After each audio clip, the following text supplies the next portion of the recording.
بسم اللہ الرحمن الرحیم۔ شروع اللہ کے نام سے جو بڑا مہربان نہایت رحم فرمانے والا ہے۔ یہ لال عشق، قسط نمبر 21۔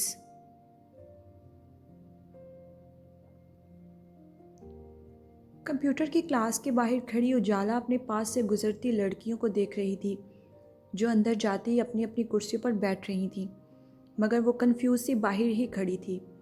ایسا نہیں تھا آج وہ پہلی بار یہاں آئی تھی، ہاں، مگر آج اندر کا ماحول معمول سے قطعی مختلف تھا۔ آج 70 اسٹوڈنٹس کی اس کلاس میں 25 لڑکے پیچھے آخری کرسیوں پر بیٹھے ہوئے تھے، اور وجہ وہ نہیں جانتی تھی۔ یہ گرلز کالج تھا اور اس عمارت کے ساتھ بوائز کیمپس تھا، مگر ایسا کبھی نہیں ہوا کہ بوائز یہاں آتے، تو پھر آج کیوں؟ ہاتھ میں پکڑے رجسٹر سینے سے لگائے، بیگ کندھے پر ڈالے، وہ بالکل اندر جانا نہیں چاہتی تھی۔ Ujala, why are you standing here? Come inside, it's time for lecture. Computer کی ٹیچر اس کے عقب سے آئیں اور مجبوراً اسے اندر جانا پڑا۔ تیز دھڑکتے دل کے ساتھ وہ اندر داخل ہوئی اور بنا کسی بھی کی جانب دیکھے نظریں جھکائے چوتھی قطار میں لگی تیسری کرسی پر بیٹھ گئی۔ 45 منٹ کا وہ لیکچر بمشکل اللہ اللہ کرتے ختم ہوا تھا، اور سکھ کا سانس لیے وہ تیزی سے اس گھٹن زدہ کمرے سے باہر نکلی، مگر ابھی کلاس سے باہر نکلتے اس نے چند قدم ہی لیے تھے کہ ملکہ کی آواز نے اس کے قدموں کو روکا۔ اجالا۔ اجالا پلٹی، اور یقیناً ہمیشہ کی طرح وہ تینوں ساتھ تھیں، ملکہ، رابعہ اور سمرا، مگر آج ان کے ساتھ ایک فرد کا اضافہ ہو گیا تھا۔ آج ان کے ساتھ ایک لڑکا بھی تھا، تھوڑا شوخ سا، جس نے یونیفارم کی شرٹ کے اوپری چند بٹن کھول رکھے تھے، ٹائی کھلی گردن میں لٹک رہی تھی، اور مسکراتا جیبوں میں ہاتھ ڈالے وہ اسے یوں دیکھ رہا تھا گویا وہ دونوں اچھے دوست ہوں۔ وہ ضرور رک جاتی، مگر اس لڑکے کی موجودگی میں تو ہرگز نہیں۔ مجھے اہم نوٹس تیار کرنے ہیں، پھر بات کریں گے، کہتے وہ فوراً وہاں سے جاتی، مگر وہ چاروں اس کے قریب آئے۔ تم سمجھتی کیا ہو خود کو؟ ہم تم سے بات کرنا چاہتے ہیں اور تم یوں ایٹیٹیوڈ دکھا رہی ہو، سمرا نے بگڑ کر کہا۔ او کم آن سمرا، اب تم اس کے ساتھ جھگڑو مت، ملکہ نے کہا۔ تو اور کیا کروں؟ جب بھی بات کرنے کی کوشش کریں یہ بھاگ جاتی ہے، جیسے ہم اسے کھا جائیں گے۔ اس سب میں وہ لڑکا خاموش، سب مسکراتی آنکھوں سے انجوائے کر رہا تھا۔ خفت سے اجالا کا چہرہ سرخ پڑ گیا۔ I think she is right, we are classmates. اتنی بے رخی بھی اچھی نہیں ہوتی، رابعہ نے تائید کی۔ ہائے، میرا نام سمر جاوید ہے، میں سمرا کا بھائی ہوں۔ ان کے درمیان چل رہی اس سنگینی کو زائل کرنے کے لیے اس لڑکے نے ہاتھ مصافحے کے لیے اجالا کی طرف بڑھاتے اپنا تعارف کروایا، جبکہ وہ صرف اس کے ہاتھ کو ہی دیکھتی رہ گئی۔ آخر وہ کیوں کر اس سے مصافحہ کر سکتی تھی؟ اس سب کو نظر انداز کیے وہ سائڈ سے گزر کر چلی گئی، اور وہ ان تینوں کو جانے کا اشارہ کرتے اس کے پیچھے چل دیا۔ میں اتنا ڈراؤنا بھی نہیں دکھتا کہ تم جواب بھی نہ دو، اس نے شرارتی انداز میں کہا۔ اب کی بار اجالا نے اسے تند نظروں سے دیکھا تھا۔ وہ رکی۔ میرے پیچھے مت آئیں، انگلی اٹھا کر اس نے تنبیہ کی۔ میں تو صرف بات کرنا چاہتا ہوں، اور میں آپ سے بات نہیں کرنا چاہتی، اس نے دو بدو کہا۔ رہنے دو سمر، لگتا ہے اسے سخت آرڈرز ہیں، تبھی وہ یہاں کسی سے بات نہیں کرتی۔ سمرا نے عقب سے ہانک لگائی۔ ان دونوں نے پیچھے مڑ کر دیکھا۔ اس کا انداز سراسر تمسخرانہ تھا۔ تمہیں کہیں کوئی قیدی تو نہیں بنا کر رکھا گیا جو کسی سے بات تک نہیں کرتی؟ اس کے قریب آتے وہ استہزائیہ بولی۔ اور تمہارے برتاؤ سے نہیں لگتا کہ تم آزاد پنچھی ہو؟ ضرور کوئی بات ہے۔ ان کی جلی کٹی باتیں، طنز و طعنے سنتے وہ گھر آنے کے بعد بھی اپنے کمرے میں گھسی بس انہی باتوں کو سوچتی رہی تھی۔ کیا سچ میں وہ ایک قیدی تھی، یا کسی کے حکم کی غلام، کہ جسے اجازت تک نہیں تھی کسی سے بات کرنے کی، دوستی کرنے کی؟ تکیے پر سر گرائے چت لیٹی وہ اوپر چھت کو گھور رہی تھی، اور پھر برجستہ اٹھ کر بیٹھ گئی۔ میں قیدی نہیں ہوں، اس نے خود سے کہا۔ دبیر نے اس کے گرد یہ دائرہ آخر کیوں قائم کیا تھا؟ اسے کسی قسم کا اس پر کوئی شبہ تھا کیا؟ وہ کوئی غلط قدم اٹھا لے گی، یا پھر اسے ایسا لگتا تھا؟ کیا وہ اس پر اعتبار نہیں کرتا تھا؟ یہ سوچ اسے پریشان کر رہی تھی۔ ٹھیک ہے، میں کسی سے دوستی نہیں کروں گی، نہ ہی اپنی پرسنل لائف کے بارے میں ڈسکس کروں گی، مگر اس طرح تو یہ 2 سال کاٹنا بہت مشکل ہو جائیں گے۔ تانے بانے بنتے وہ آگے کے بارے میں سوچ رہی تھی، اور اگلے دن اس نے بالکل ایسا ہی کیا تھا۔ وہ ان تینوں کے پاس خود گئی تھی، اور وہ جو پہلے ہی اس سے دوستی کرنے کے لیے بےتاب تھیں، خوشی خوشی اس سے ملی۔ اس کے بعد وہ ہمیشہ ہر لیکچر میں ان کے ساتھ بیٹھی کھاتی پیتی۔ سمر بھی اکثر ان کے ساتھ ہی پایا جاتا تھا اور اجالا سے بات کرنے کی کوشش میں رہتا تھا۔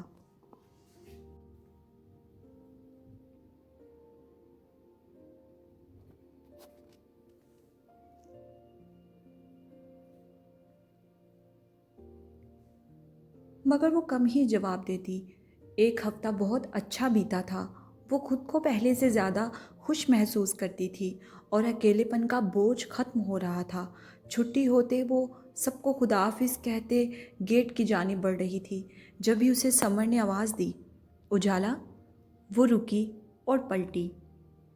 کیا تمہارے اردو کے نوٹس مل سکتے ہیں؟ اس کے قریب آتے ہی وہ اسے روکنے کی وجہ بتا چکا تھا۔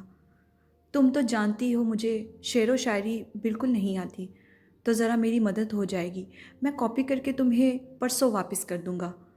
اب اس سے بہتر بہانہ آخر کیا ہو سکتا تھا اس سے بات کرنے کا؟ اس لیے کافی لمبی چوڑی تحمید باندھی تھی اس نے مدد مانگنے کے لیے۔ اجالا نے سر ہلاتے ہوئے کندھے سے بیگ اتارا اور ایک باریک سا رجسٹر نکال کر اس کی اور بڑھایا۔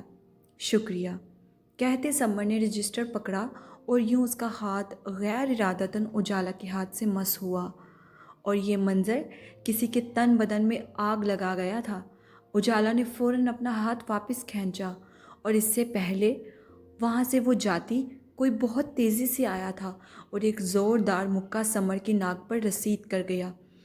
تمہاری ہمت کیسے ہوئی اسے چھونے کی؟ I'll kill you۔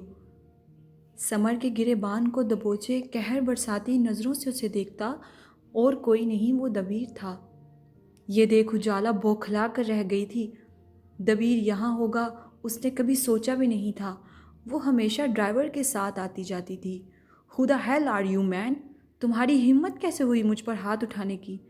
سمر بھی اس سے لڑنے کو آگے بڑھا تھا، مگر دبیر کے مارے گئے تماچے نے اس بار اسے زمین بوس کر دیا تھا۔ تقریباً آدھا کالج وہاں اکٹھا ہو چکا تھا۔ دبیر، اجالا کی آواز بمشکل حلق سے برآمد ہوئی، اور اب وہ بپھرا سا اس کی جانب متوجہ ہوا تھا۔ گاڑی میں بیٹھو جا کر فوراً، اس نے گرراتے ہوئے کہا، جبکہ دوسری جانب اس کے چہرے پر بلا کا غصہ دیکھتے وہ اس کی سرخ نظروں سے خوف زدہ ہوتی تیزی سے گیٹ سے باہر نکلی تھی اور جا کر خاموشی سے گاڑی میں بیٹھ گئی۔ نیچے گرے سمر کو جسے سمرا اٹھا رہی تھی نفرت سے دیکھتے وہ سیدھا پرنسپل آفس کی جانب چلا گیا۔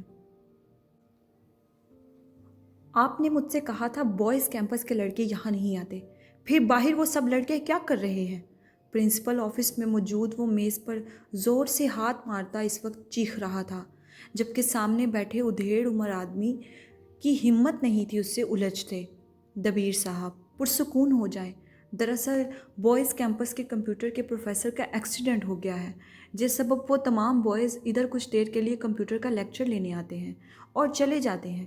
ایسی کوئی بات نہیں ہے، آپ بالکل بے فکر رہیں، اگر کچھ بھی ہوا تو ہم اس کی پوری ذمہ داری لیں گے۔ ذمہ داری مائے فٹ، وہ دھاڑا تھا۔ آئندہ مجھے کوئی بھی لڑکا اس کالج میں نظر نہ آئے، ورنہ میں آپ کا بوائز کیمپس ہی بند کر دوں گا، سمجھ گئے؟ اس کا فیصلہ حتمی تھا، جس پر وہ چاہ کر بھی اعتراض نہیں کر سکتے تھے۔ پہلی بار وہ ان سے اس لہجے میں بات کر رہا تھا۔ اس کے بعد وہ مزید وہاں نہیں رکا تھا اور لمبے ڈگ بھرتا آفس سے نکلا۔ گاڑی میں بیٹھی اجالا کب سے یہ سوچ سوچ کر ہلکان ہو رہی تھی کہ نہ جانے اب وہ کیا کرے گا اور اس کے بارے میں کیا غلط سوچے گا۔ تبھی اس نے دبیر کو آتے دیکھا، جس کے وجود میں بھرے غصے میں اب بھی کوئی فرق نہیں آیا تھا۔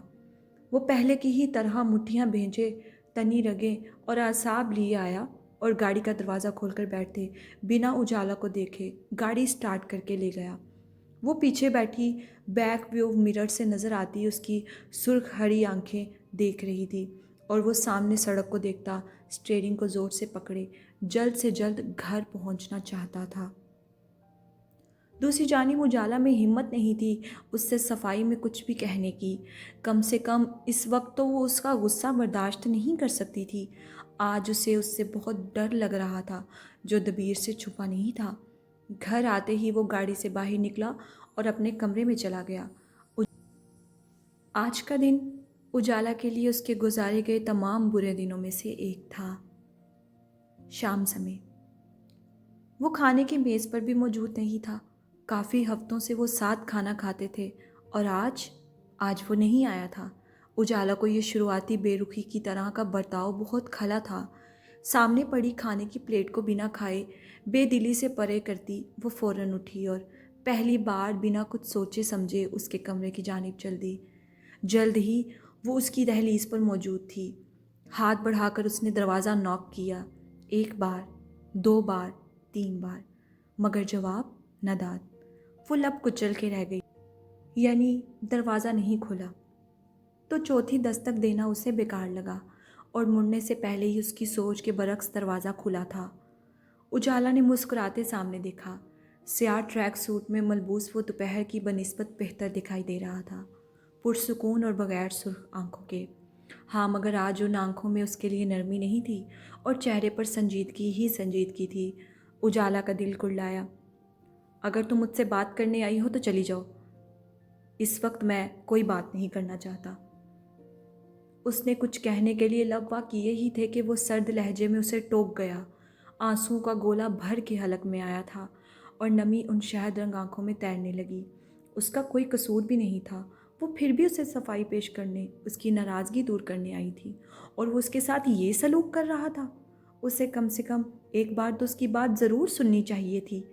اس کا یہ رویہ اسے باغی بھی کر سکتا تھا، اور شاید کر چکا تھا، کیونکہ اس کے اگلے جملے نے اجالا کو مزید تکلیف میں دھکیلا تھا۔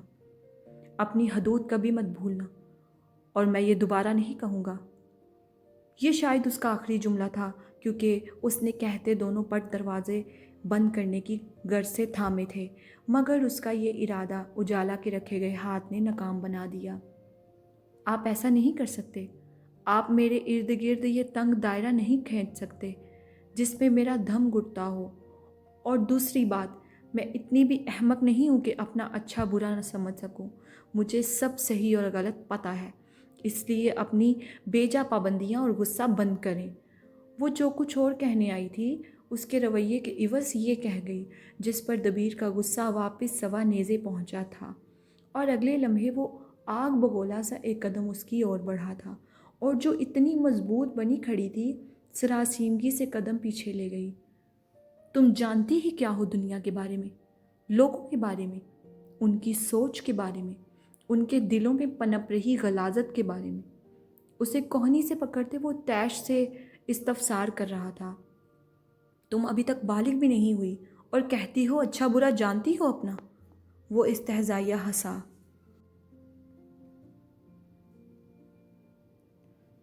اچھے برے کی تمیز ہونے سے بالغ ہونے کا کوئی تعلق نہیں، شٹ اپ۔ ہاں، ہر بات کا جواب تھا اس کے پاس، اور وہ اس پر اسے بکواس بند کرنے کا ہی کہہ سکتا تھا۔ اجالا نے خفگی سے اسے دیکھا، چہرہ باعث تضحیک سرخ پڑ گیا تھا۔ لوگ بہت ظالم اور درندے ہیں اجالا، مجھے مجبور مت کرو کہ میں تمہارے ساتھ سخت رویہ اپناؤں۔ اب وہ قدرے نرمی سے کہہ رہا تھا۔ اجالا نے لڑیوں سے بہتے آنسوں کے ساتھ تمسخرانہ مسکراتے کہا، اس سے زیادہ اور کیا سخت رویہ اپنائیں گے آپ؟ اس نے نظروں سے اپنے بازو کی جانب اشارہ کیا، جس پر دبیر کو فوراً احساس ہوا تھا، اور وہ نرمی سے اسے چھوڑ گیا، اور پھر بے خود ہوتے وہ ہاتھ اس کے چہرے کی جانب بڑھا گیا، مگر کسی احساس کے تحت اس نے خود کو روک لیا۔ وہ ان آنسوؤں کو پہنچنے کا شاید حقدار نہیں تھا۔ وہ اس پر شک نہیں کر رہا تھا، وہ اس پر شک کر ہی نہیں سکتا تھا۔ ہاں، مگر اسے اوروں پر اعتبار نہیں تھا، رتی برابر بھی نہیں۔ اجالا نے رگڑ کر ہاتھ کی پشت سے آنسو صاف کیے اور واپسی کے لیے مڑی۔ اس لڑکے سے دور رہو گی تم، اور ان جیسے لوگوں سے بھی جو اس کے ساتھ ملے ہوئے ہیں۔ یہ تمہیں نقصان دے گا جس کی بھرپائی نہ تم کر سکو گی نہ میں۔ اس کے الفاظوں میں جو گہرائی تھی وہ شاید اسے ماپ نہیں سکی تھی، جس کا اندازہ اسے دیر سے ہونا تھا۔ اس وقت وہ صرف اس کے رویے کو دیکھ رہی تھی اور تیز قدم اٹھاتی وہاں سے چلی گئی۔ مجھے ایک بہت اچھا ٹوٹکا آتا ہے، بال لمبے کرنے والا۔ میں نے ہاسٹل میں سیکھا تھا۔ میں تمہارے لیے وہ آئل بناؤں گا، پھر تمہارے بال پہلے کی طرح لمبے ہو جائیں گے۔ معراج انجم کے بالوں میں برش پھیرتے، انہیں محبت سے سنوارتے، اسے حصار میں لیتے بولا۔ وہ ہمیشہ کی طرح خاموش سی اسے سن رہی تھی، مگر اس بات پر سر پیچھے اس کے سینے پر ٹکا گئی۔ وہ منظر ایک بار پھر آنکھوں کے سامنے آ گیا، مگر آج وہ اپنے حواس سے باہر نہیں ہوئی تھی۔ اس درد پر صبر کر گئی تھی۔ کچھ دیر بعد اس نے گردن ترچھی کر کے اسے زخمی نظروں سے دیکھا تھا۔ کیوں کر رہے ہو تم ایسا؟ وہ سرگوشی نما بولی۔ کیسا؟ یہ سب۔ اس کا اشارہ اس خدمت و محبت کی جانب تھا۔ وہ اس سے بہت بہتر ڈیزرو کرتا تھا، ایسا وہ سمجھتی تھی، جبکہ وہ اس کی نظروں کا مفہوم سمجھتے ہوئے بھی جان کر انجان بنا رہا۔ تم سردار ہو، جاؤ جا کر اپنی سرداری نبھاؤ، اور بلا کے حسین بھی ہو۔ تم پر تو کوئی بھی لڑکی مر مٹ سکتی ہے، کوئی بھی تم سے بے انتہا محبت میں پڑ سکتی ہے، کیونکہ تم محبت کرنے کے لیے بنے ہو۔ وہ روانی میں بولتی چلی جا رہی تھی اور معراج پیشانی پر تناؤ لیے لب بھینچے صبر سے اسے سن رہا تھا۔ سیاہ آنکھوں میں سنجیدگی اتر گئی تھی۔ اس کے بعد مکمل کرتے ہی وہ بولا، انجم آرا حقدار ہے کہ معراج جہانگیر خان اس کے لیے 21 گاؤں کی سرداری تیاگ دے۔ معراج نے لمحے میں اسے فرش سے اٹھا کر عرش پر بٹھا دیا تھا۔ وہ خالی نظروں سے اسے دیکھتی رہی۔ میں اس سرداری و بادشاہت کے لیے بنا بھی نہیں ہوں، اس کے اصل وارث تو لالا ہیں۔ وہ ہلکا سا مسکرایا۔ اور دوسری بات، اب وہ واپس سنجیدہ ہوا تھا، بھاڑ میں جائیں ساری لڑکیاں، جہنم میں جا کر سڑیں، مجھے کیا مطلب ان سے، کیا سروکار ان کی محبت سے، مجھے تو صرف اور صرف میری خانی چاہیے۔ سنجیدگی سے کہتے، آخر میں وہ اسے خود میں بھیجتے، اس کی ٹھوڑی تھام کر شریر لہجے میں بولا، اور وہ تعصب سے سر جھٹک کر رہ گئی، جیسے اسے کبھی قائل نہیں کر سکتی تھی، کبھی خود سے دستبردار نہیں کر سکتی تھی۔ تم کچھ بھی کر لو خانی، تم میرے دل سے اپنی محبت اور میری آنکھوں سے اپنے عشق کا جنون مٹا نہیں سکتی۔ تمہیں ہمیشہ میرا ہی بن کے رہنا پڑے گا، اور جس دن تم نے مجھ سے الگ ہونے کے بارے میں سوچا بھی، اس نے انگلی اٹھائی، میں قسم کھاتا ہوں اپنی جان لے لوں گا۔ اس کے اس جملے پر انجم کا کلیجہ منہ کو آیا تھا۔ وہ فوراً اس کے لبوں پر ہاتھ رکھ گئی۔ خبردار، اس نے غصے سے کہا۔ وہ بلبلا ہی تو اٹھی تھی۔ وہ مرنے کی بات آخر کر بھی کیسے سکتا تھا؟ اس کے پاس تھا ہی کیا اس کے علاوہ؟ وہ ایک آخری سہارا تھا اس کی زندگی کا۔ وہ ساری کشتیاں جلا کر اس کے ساتھ آئی تھی، اب اسے بھی کھو دیتی تو کیا رہ جاتا اس کے پاس؟ وہ تو جیتے جی مر جاتی۔ ہٹو پیچھے۔ پھر اسے خود سے پرے ہٹا کر وہ ناراضگی سے اٹھی، جبکہ وہ اس کی کلائی تھام کر روک گیا۔ اگر میں محبت کرنے کے لیے بنا ہوں تو تم کیوں نہیں کر لیتی مجھ سے محبت؟ انجم نے تیز نظروں سے پلٹ کر اسے دیکھا، جس کی آنکھوں میں صاف شرارت ناچ رہی تھی۔ اچھا مت کرو محبت، میری ہی کافی ہے، مگر مجھے ایسے تو مت دیکھو۔ اس نے بیچارہ سا منہ بنایا۔ جانتے ہو نا تمہارے علاوہ کچھ نہیں میرے پاس، اس لیے مرنے مرانے کی باتیں کرتے ہو۔ سوری۔ دوسرے ہاتھ سے اپنا کان پکڑ کر معافی مانگتا وہ واپس اسے اپنے قریب کھینچ گیا، اور اس بار حصار اتنا مضبوط تھا جسے وہ توڑ نہیں سکی تھی، مگر وہ ابھی بھی مزاحمت کرتی اسے خود سے دور کر رہی تھی۔ معافی مانگ رہا ہوں نا، معاف کر دو، آئندہ ایسی بات نہیں کروں گا، وعدہ۔ شدت سے اس کی کن پٹی چومتے وہ ہر طرح سے اسے منانے کی کوشش کر رہا تھا۔ اچھا ایک بات تو بتاؤ، کیا تم مجھے تھپڑ نہیں مارو گی؟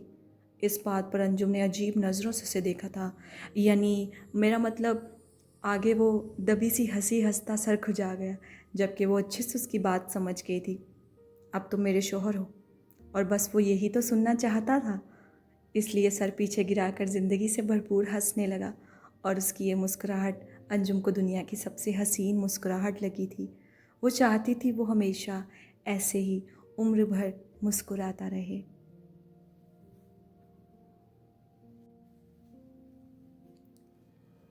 زینت خان نے آبگین کو اپنے کمرے میں بلایا تھا، یعنی حکم بھیجا تھا۔ زاہدہ کے ہاتھ جس کی تعمیل کرتے ہوئے وہ ان کے کمرے میں آئی تھی، دستک دینے کی ضرورت نہیں تھی کیونکہ دروازہ پہلے ہی کھلا ہوا تھا۔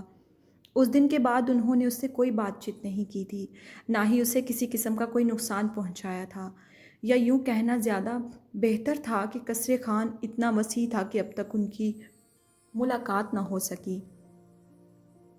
آپ نے مجھے بلایا؟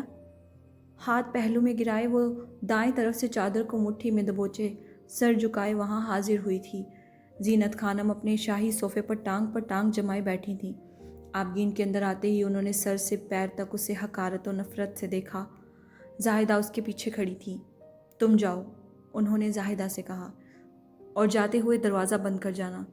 یہ سنتے آبگین کے دل کو کچھ ہوا تھا۔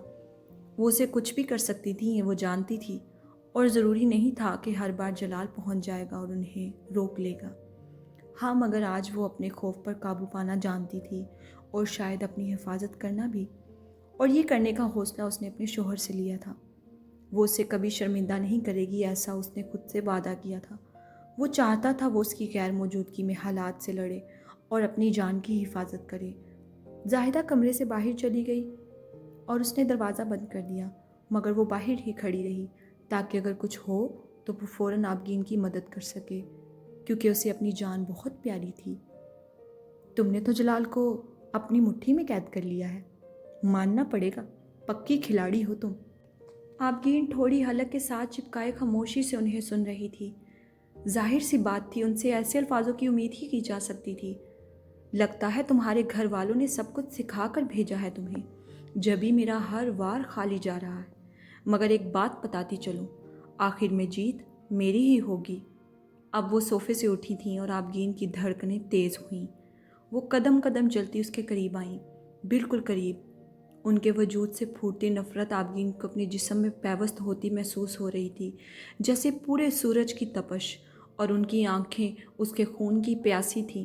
مگر کیا یہ سب کر کے وہ اپنی جان، اپنی بیٹی واپس پا سکتی تھی؟ نہیں، کبھی نہیں۔ پھر انہوں نے تیش کے ساتھ اس کی ٹھوڑی دبوچ کر اپنے مقابل اس کا چہرہ سیدھا کیا، جس پر آبگین نے لرزتی پلکوں کو اور زور سے مینچ لیا۔ تمہارا یہ حسن کسی کام کا نہیں ہے آبگین علی شاہ، اور نہ ہوگا، کیونکہ تم جس کی بیوی ہو وہ حسن کا پجاری نہیں ہے۔ دانت پیس کر کہتی وہ اس کے چہرے پر پھنکاری تھی۔ وہ جلال ہے، جلال، پاک صاف، جس پر تمہارے اس جوبن کا کوئی اثر نہیں ہوگا، لہٰذا کسی بھول میں مت رہنا۔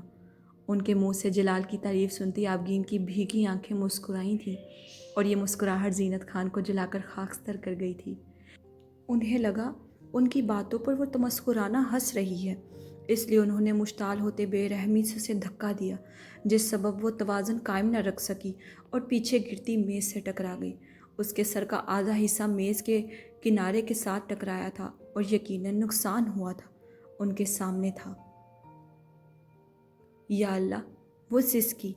ایک لمحے کے لیے آبگین کی آنکھوں کے آگے تاریکی چھا گئی اور سر سنسنا اٹھا۔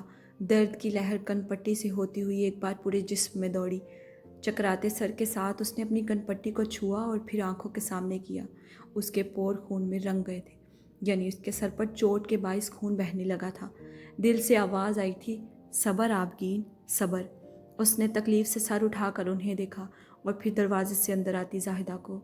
دوسری جانب چونکہ اس کے میز سے ٹکرانے کے سبب اس پر پڑے برتن زمین بوس ہو کر آواز پیدا کرتے ٹوٹ گئے تھے، یہ شور سنتے باہر کھڑی زاہدہ کو انہونی ہونے کا یقین ہو گیا تھا، لہٰذا وہ فوراً دروازہ کھول کر اندر آ گئی، اور وہی ہوا جس کا ڈر تھا۔ آبگین کو وہ زخمی کر چکی تھی۔ 4 دن کی عنایت پر اچھلو مت، وہ تم سے کبھی محبت نہیں کرے گا، وہ صرف تمہارے شوہر ہونے کا فرض نبھا رہا ہے، جس سے اسے میں جلد آزاد کر دوں گی۔ ایک اور جملہ، انہوں نے چیخ کر کٹھورتا سے کہا۔ زاہدہ تیزی سے آبگین کے قریب آئی۔ میں ٹھیک ہوں، اس کے سہارے اٹھتے اس نے زاہدہ کو تسلی دی، جو بہت پریشان دکھائی دے رہی تھی۔ آپ کے سر سے خون بہہ رہا ہے، میرے ساتھ چلے، میں پٹی کر دیتی ہوں۔ سر ہلاتے خود کو سنبھالتے وہ بمشکل اٹھی اور اس کے ساتھ چل دی، اور دہلیز پار کرنے سے پہلے اس نے انہیں سفاکیت کی آخری حد پر پایا تھا۔ وہ دن دور نہیں جب جلال تمہیں طلاق دے دے گا، اور اس گھر سے دھکے مار کر نکالے گا، یہ میرا تم سے وعدہ ہے۔ وہ جو اس ساری تکلیف پر روئی نہ تھی، طلاق لفظ پر رو پڑی تھی۔ اسے لگا وہ اپنے الفاظوں سے اس کا دل چیر گئی ہیں، ایک نیزہ اس کے جگر میں گھونپ گئی ہیں۔ اپنے سینے پر ہاتھ رکھ کے مسلتی اس نے کھینچ کر سانس لینے کی کوشش کی اور یہ معاملہ بھی اللہ کے سپرد کرتے وہاں سے چلی گئی۔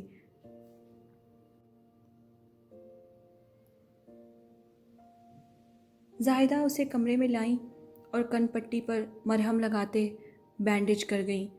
شکر ہے چوٹ زیادہ گہری نہیں ہے۔ یوں تو وہ ہمیشہ یاسمین کو ہی اپنے لیے فکر مند دیکھتی تھی، مگر آج پہلی بار زاہدہ کو بھی دیکھ رہی تھی۔ مجھے معاف کر دیں، میں آپ کا خیال نہیں رکھ سکی۔ کوئی بات نہیں، میں بالکل ٹھیک ہوں، آبگین نے اپنائیت سے کہا اور اس کے ہاتھ سے دوائی لے کر کھانے لگی۔